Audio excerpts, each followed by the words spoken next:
Bom dia, Marcos. Bom dia, Geraldinho, que está nos estúdios também. Bom dia a todos os nossos ouvintes do Panorama 95. É um prazer estar aqui de novo. Hoje o tema é livre. Você já pode mandar para cá a sua pergunta através do nosso WhatsApp 988775550. Vou repetir para você. 988775550. Já tem pergunta aqui chegando. Bom dia. Bom dia, Marcos Dantas. Bom dia, ouvintes da Rádio 95 FM. Aqui quem fala é Elisama, esposa de Wander. Então, hoje eu gostaria de deixar aqui registrados parabéns para ele por mais uma primavera. Dizer para ele que é um prazer compartilhar essa vida com ele. Que eu e Francisco amamos muito ele. E agradecer por ele ser esse ser humano maravilhoso que ele é.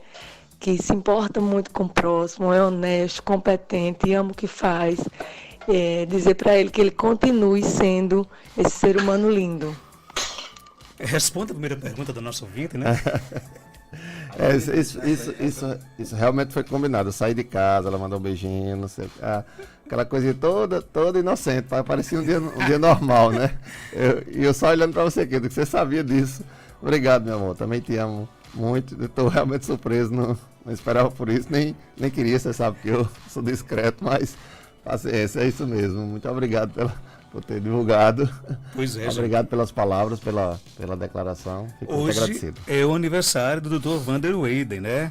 Parabéns, Dr. Wander. Obrigado. Continue sendo esse profissional excelente, obrigado, esse ser humano maravilhoso, né? Discreto como você é, né? Eu tentei passar despercebido, mas ela não me ajudou muito, não. Obrigado mesmo assim pelas palavras. Recebendo os parabéns aí te amo também. Da sua esposa Elisama, do seu filhinho Francisco, não é isso? Isso. E tem mais pergunta aqui chegando. Bom dia. Bom dia, Marcos Dantas.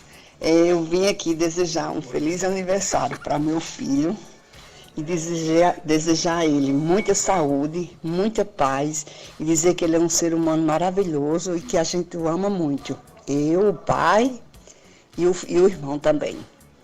E que ele merece todas as comemorações do mundo, o mundo inteiro, porque ele é um ser humano espetacular. Ninguém sabe o que ele faz de coração, só a gente da família que mais próxima dele, o ser humano que ele é maravilhoso. Nossa amiga Lúcia. Obrigado, mãe. Também amo você, amo o pai, amo meu irmão, Watson. Obrigado pelos parabéns. Também não esperava. Okay. Também não esperava por isso, não. Obrigado. Eu não me responsabilizo pelas próximas perguntas que chegaram aqui, né? Vamos lá então, tem mais ouvindo com a gente? Doutor Wander, eu queria saber o que se passa com o meu coraçãozinho. Já por 2 vezes eu me dou conta assim, aquele mal-estarzinho, aquela coisinha ruinzinha assim no meu estômago. Aí verifico a minha pressão, ela geralmente está 12/8, 13/8, mas o coração é uma celeira que dá gosto. Aí eu tomo um chazinho de camomila e ele volta ao normal. Já teve de acontecer isso 2 vezes. Que está vendo? E bom dia para Marcos, e bom dia para o senhor, e um feliz aniversário também. E ele, Wander? Obrigado, minha querida, obrigado. Bom dia para você também. O que pode estar acontecendo aí? A gente pode estar diante de duas situações. Primeira, esse coração acelerado, ele pode ser um indício de um problema no coração, e aí o problema no coração mais frequente que causa isso são as arritmias cardíacas. Certo? Então você pode estar diante de um problema em que o coração não está batendo na sua frequência normal e em vez de bater na frequência normal, ele começa a bater de uma forma descompassada ou acelerada e aí você tem a percepção dos batimentos do coração, o que não é normal para a grande maioria das pessoas. Normalmente a gente não percebe, não sente as batidas do coração, ele trabalha quietinho e caladinho ali. E quando a senhora percebe isso, pode estar diante de um quadro de arritmia, que é uma doença no coração que precisa ser investigada, dar o diagnóstico correto, uma vez que a arritmia é apenas um termo genérico, existem várias arritmias e cada uma com um tratamento específico e, além de investigar e diagnosticar, precisa tratar também. Mas existe uma outra possibilidade, que é a de que esse sintoma que a senhora está apresentando do coração acelerado, ele seja apenas secundário, seja apenas uma consequência de alguma coisa que está acontecendo em outro local, à distância, e que pode estar causando uma repercussão no coração.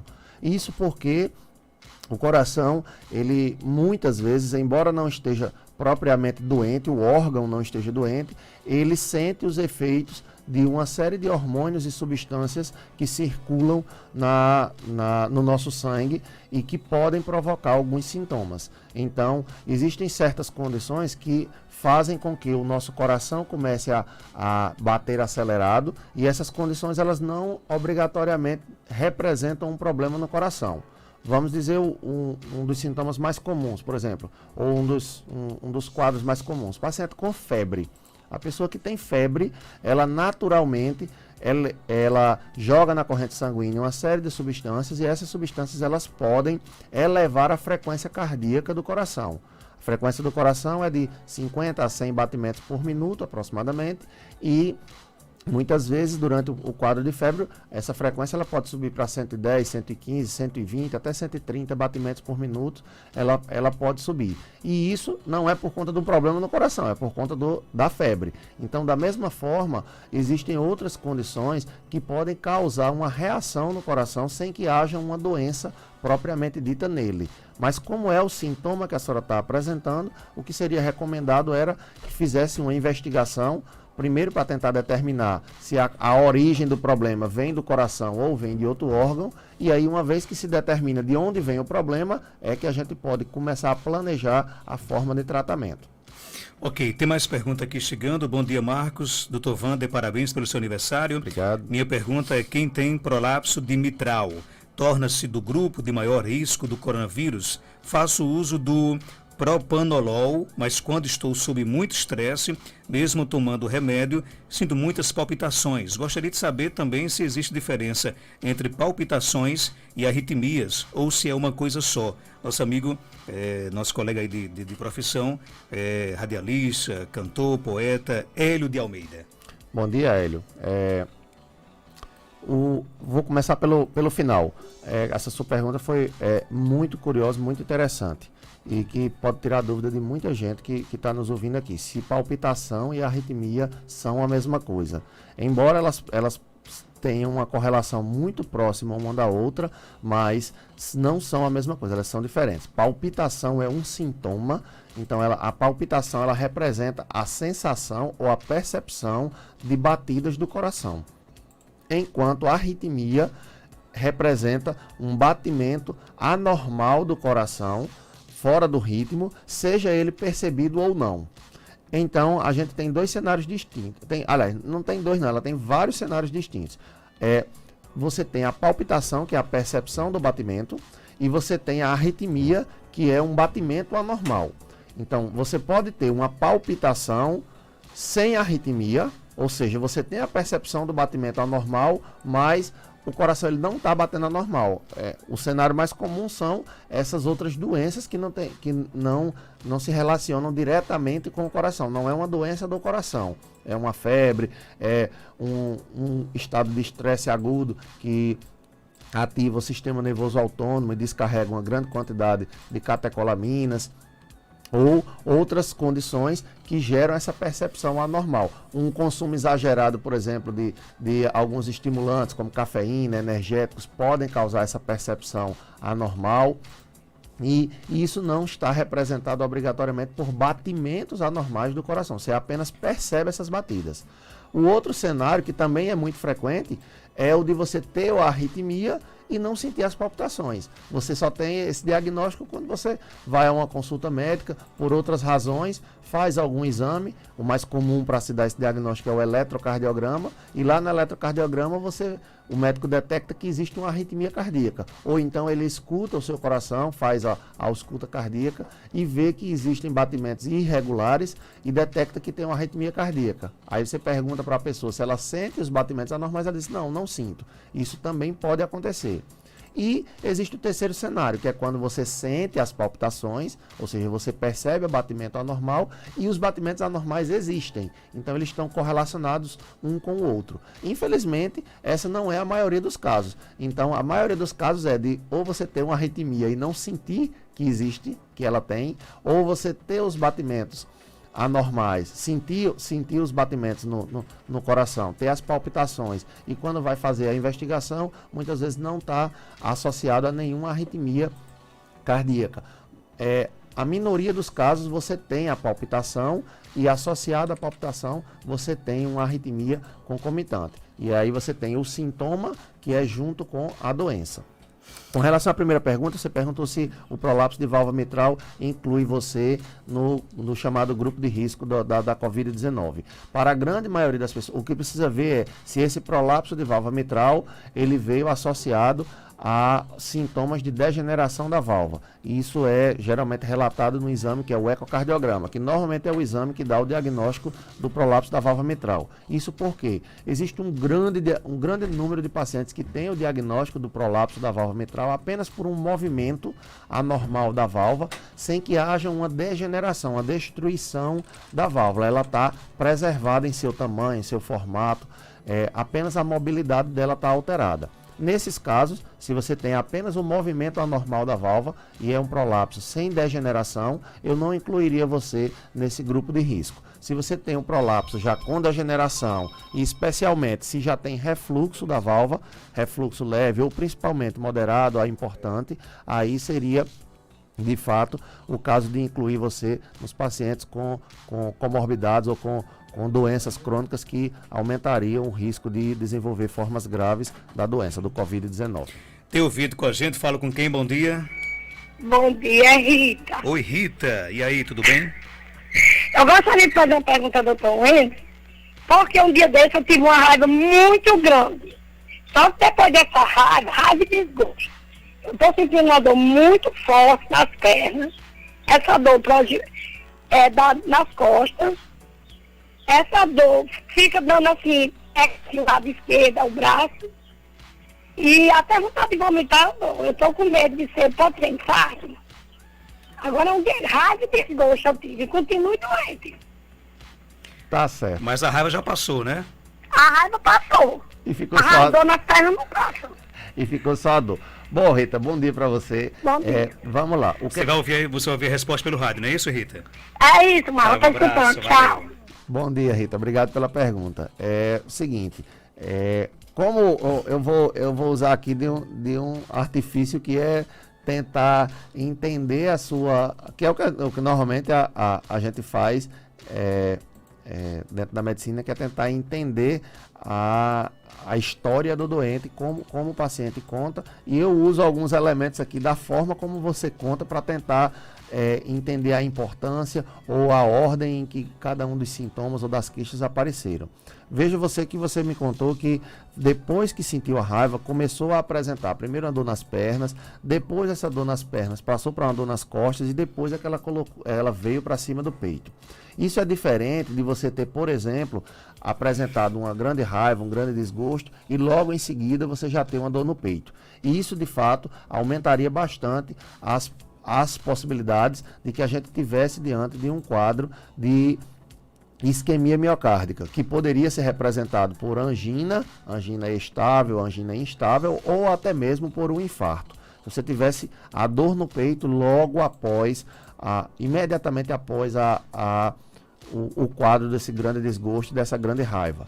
Entretanto, no meio disso existiram outros sintomas. Você tinha uma dor nas pernas, e depois uma dor nas costas, e depois uma dor no peito. E a última palavra que você descreveu aqui, que era que parecia estar lhe preocupando mais, era a dor nas pernas. Então, esse conjunto, na verdade, um conjunto de uma dor que não está localizada especificamente em cima do coração, mas está atravessando o corpo inteiro, pegando o tronco, pegando o coração, pegando o abdômen, não, mas a parte do dorso e pegando as pernas, isso diminui bastante, praticamente elimina a possibilidade de que a gente esteja diante de um quadro de infarto. A gente não é possível fazer esse tipo de diagnóstico de exclusão com um grau de certeza absoluto, sem fazer um exame do paciente, sem uma conversa melhor para tentar identificar os fatores de risco, mas apenas como medida de orientação inicial eu tranquilizaria você dizendo que as chances são poucas de que esse quadro ele seja de fato de um infarto ou de alguma doença cardíaca.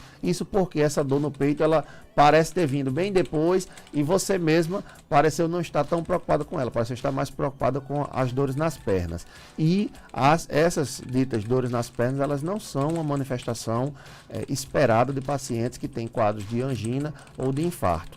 De todo modo, não é não deixa de ser um sintoma e de requerer que você procure algum tipo de ajuda para isso. Se isso está lhe incomodando, se essa dor está lhe incomodando, é recomendado que você procure um auxílio. Não precisa, nesse caso, ser especificamente com um cardiologista, até porque a dor está disseminada no corpo todo. Você poderia procurar um médico clínico mesmo, para fazer uma avaliação inicial e tentar determinar de onde vem essa dor, se ela está relacionada diretamente com a sua raiva, no sentido de ser uma doença ou um transtorno relacionado ao estresse que você passou, à raiva que você passou, ou se tem a ver com alguma outra causa orgânica. Mas se está lhe incomodando, a recomendação é de que você procure um auxílio.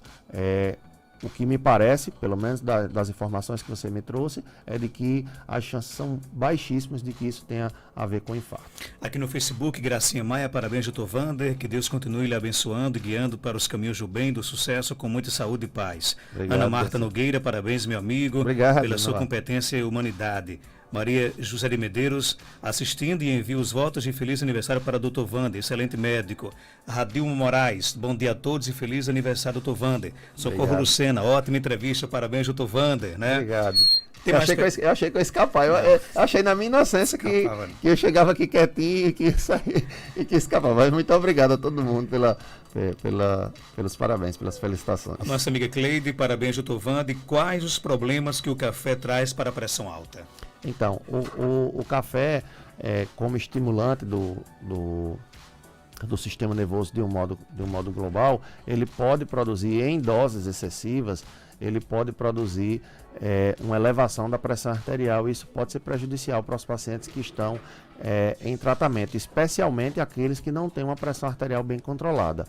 Isso não representa necessariamente uma indicação de que todo paciente que tem pressão alta deve ser proibido de consumir ou de tomar café. Na verdade, o que a gente precisa ver é quanto é que se consome de café para cada paciente e qual o nível de pressão, qual o estado atual do controle da pressão do paciente. Pessoa que trata a pressão está 12/8, ela pode tomar o seu consumo moderado de café sem problema, 1 xícara, 2 xícaras por dia.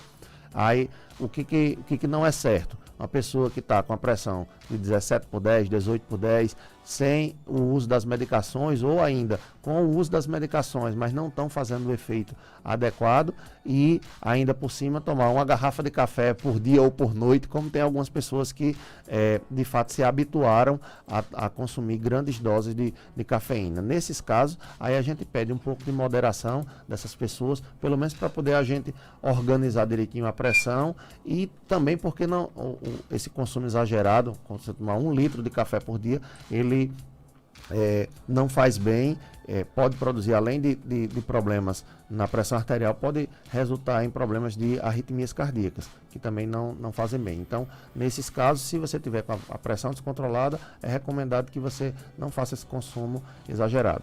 Fátima Barros, parabéns, doutor Wander. Obrigado. Felicidades. Outra pergunta aqui, doutor. Ansiedade causa arritmia ou é apenas a impressão de tê-la? Não. A ansiedade, na verdade, ela não causa diretamente. Eu diria assim, se você passar uma faca em cima de um queijo, é a faca quem está cortando, quem está sendo responsável pelo corte naquele queijo. É um responsável direto, certo? Não é a ansiedade, ela não vai lá e causa diretamente a arritmia. Ela apenas precipita, ela faz com que... Ela é a última gota... Essa é a analogia que eu costumo utilizar para me explicar para as pessoas. Ela é uma gota d'água, mas é preciso que o copo já estivesse cheio de outras coisas para que você faça com que ela transborde. A ansiedade sozinha, em geral, não provoca nenhuma doença no coração, não causa arritmia, não causa infarto, mas no paciente que já tem uma predisposição, ele já tem uma tendência, seja ela genética ou de alguma outra causa, para desenvolver essa arritmia. Quando você adquire esse transtorno de ansiedade, você entra num estado de ansiedade, seja ela generalizada ou episódica, só uma crise episódica de ansiedade, mas independente da extensão do quadro da ansiedade, se você desenvolve esse quadro, ele acaba, como a gente falou anteriormente, desenvolvendo uma liberação de substâncias do sistema nervoso autônomo, especialmente a adrenalina, é que eu costumo falar, mas aqui são chamadas catecolaminas, mas a principal delas é a mais comum, a mais conhecida, é a adrenalina. E essa adrenalina, devido a esse estado de ansiedade, ela tem sim efeitos sobre o coração. E aí, se o paciente tiver uma predisposição, ele pode desenvolver uma arritmia em função do quadro de ansiedade. Mas não é que a ansiedade ela vai lá e mexe em alguma coisa no coração. Ela tem esse intermédio do sistema nervoso autônomo.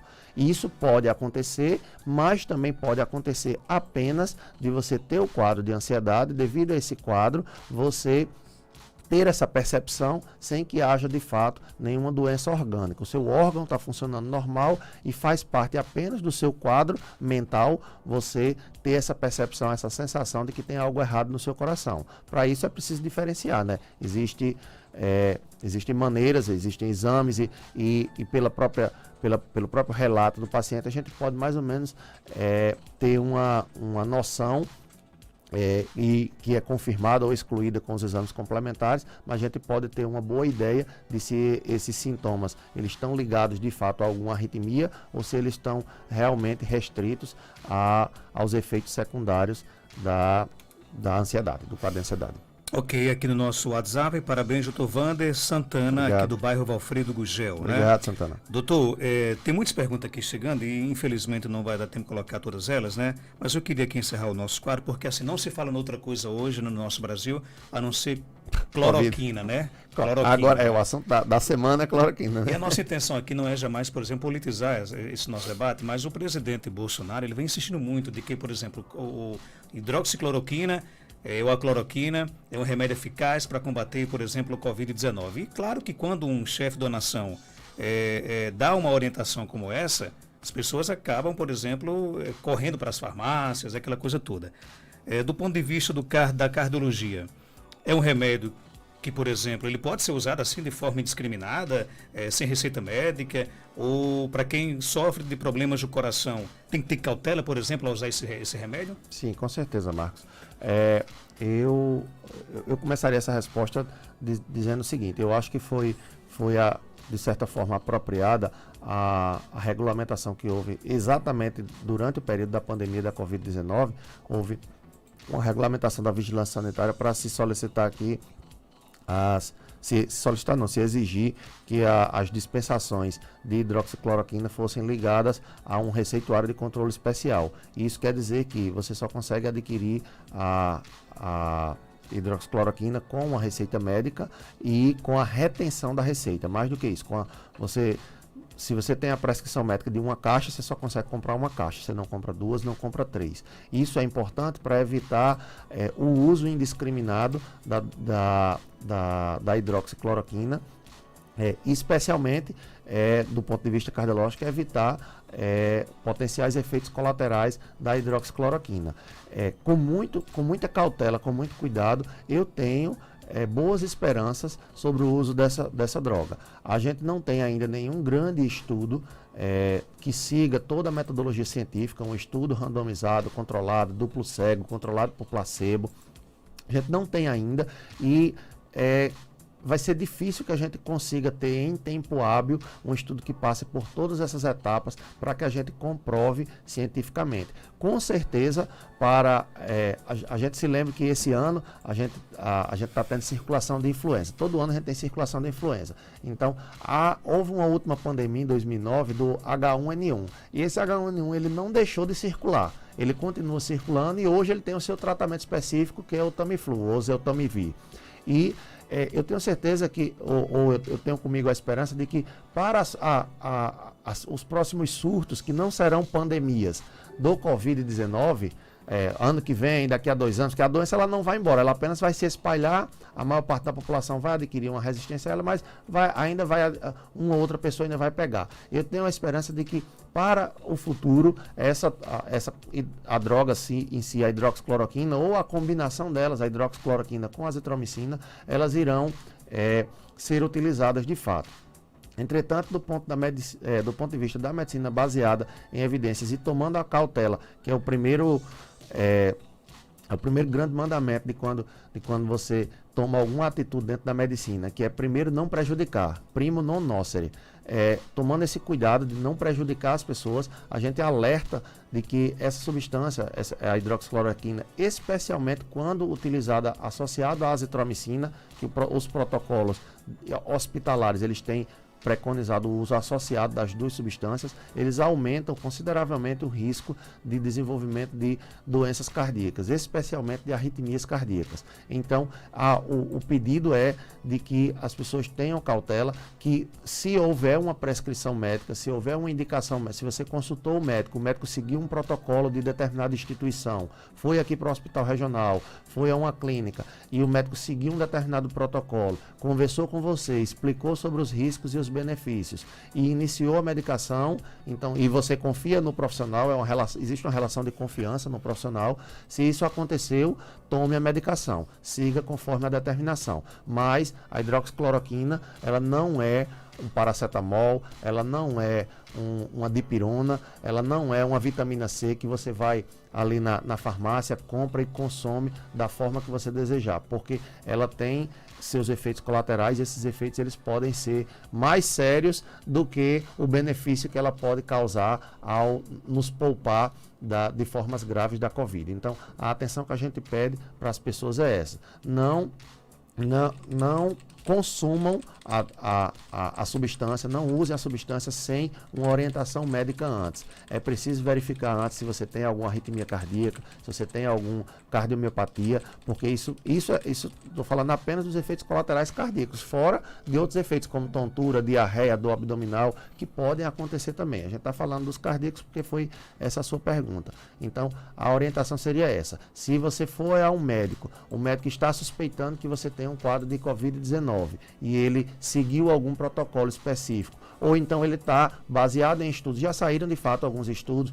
mas com pequenos grupos de pacientes, 40, 20, 100 pacientes. Isso para a medicina, baseado em evidências, é pouco. A gente precisaria de mais para ter uma certeza absoluta e recomendar a todo mundo. Então, se o médico decidiu, mesmo baseado nesses pequenos estudos, ou baseado em algum protocolo de alguma instituição, decidiu que vai fazer, então mantenha essa relação de confiança com o profissional e siga essas orientações. Mas sair numa caça desenfreada, do mesmo jeito que eu acho que eu falei uns 15 dias ou 21 dias atrás aqui, sair numa caça desenfreada em busca da vitamina C, né? As pessoas falavam se a vitamina C aumentava a imunidade e protegia. Eu digo, ó, a gente tem que ter cuidado nas palavras, porque se eu disser aqui, não, a vitamina C aumenta a imunidade e protege, pronto, acaba o estoque de vitamina C e as pessoas vão estar tomando a medicação achando que ela vai estar fazendo efeito. Naquele caso, você tinha o problema de estar tomando uma medicação que não tem uma comprovação específica de que faz diferença no tratamento da Covid. Nesse caso agora, se houvesse essa corrida desenfreada e as pessoas fossem atrás mesmo, você poderia até estar tomando a medicação